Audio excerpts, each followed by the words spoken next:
Assalamualaikum warahmatullahi wabarakatuh. Yang mulia Perdana Menteri Kishida Fumio dan Bapak Ibu yang saya hormati. Pertama-tama saya menyampaikan selamat datang kembali di Indonesia kepada Perdana Menteri Kishida. Suatu kehormatan bagi saya menerima kunjungan yang mulia dan saya menyambut baik komitmen yang mulia untuk terus memperkokoh hubungan bilateral antara Indonesia dan Jepang. Dalam hubungan bilateral ini kita sepakat untuk terus meningkatkan kerjasama di perdagangan dan investasi. Di bidang perdagangan kita sepakat untuk mengintensifkan negosiasi IJPA, Indonesia-Japan Economic Partnership Agreement, dan mengurangi hambatan perdagangan agar lebih menguntungkan kedua negara. Secara khusus, saya menyampaikan permintaan pembukaan akses yang luas bagi produk pertanian dan perikanan Indonesia ke pasar Jepang. Di bidang investasi, saya menyambut baik ekspansi perusahaan otomotif Jepang seperti Toyota dan Mitsubishi yang akan menjadikan Indonesia sebagai hub otomotif untuk kawasan. Tapi saya juga berharap adanya tambahan investasi baru Jepang di bidang lain, terutama energi, industri semen, teknologi pertanian dan kesehatan, dan menjadikan Indonesia menjadi bagian penting dari global supply chain industri asal Jepang.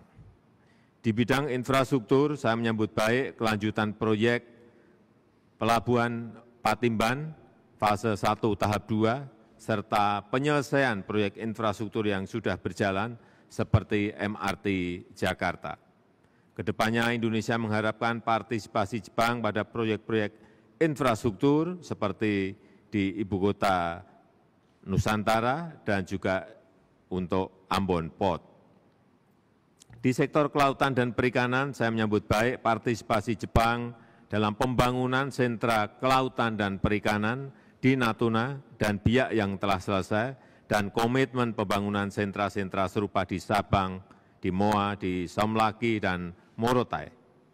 Di sektor energi dan lingkungan hidup, saya mengharapkan percepatan tindak lanjut kerjasama transisi energi melalui investasi energi baru terbarukan seperti hidrogen, biomasa, dan metanol, serta finalisasi dan implementasi MOU kerjasama lingkungan hidup.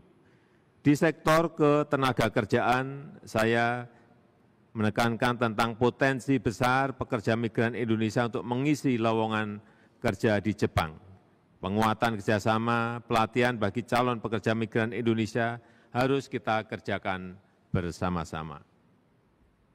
Mengenai isu kawasan dan isu global, khususnya mengenai Ukraina, saya menekankan ajakan Indonesia agar semua negara menghormati kedaulatan dan integritas wilayah negara lain secara konsisten.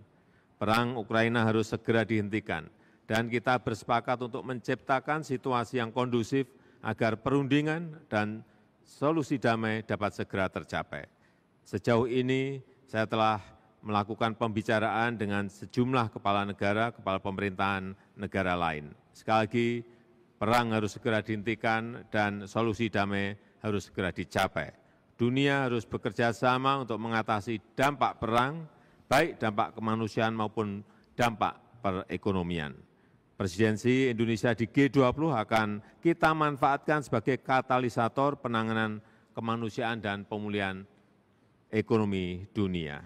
Mengenai Myanmar, saya menekankan pentingnya kerjasama antara ASEAN dan Jepang untuk memastikan bahwa 5 Point of Consensus ASEAN dapat dijalankan. Terakhir, kita juga membahas kerjasama Indo-Pasifik agar menjadi kawasan yang damai, kawasan yang stabil dan sejahtera. Saya menekankan pentingnya membangun strategic trust di kawasan.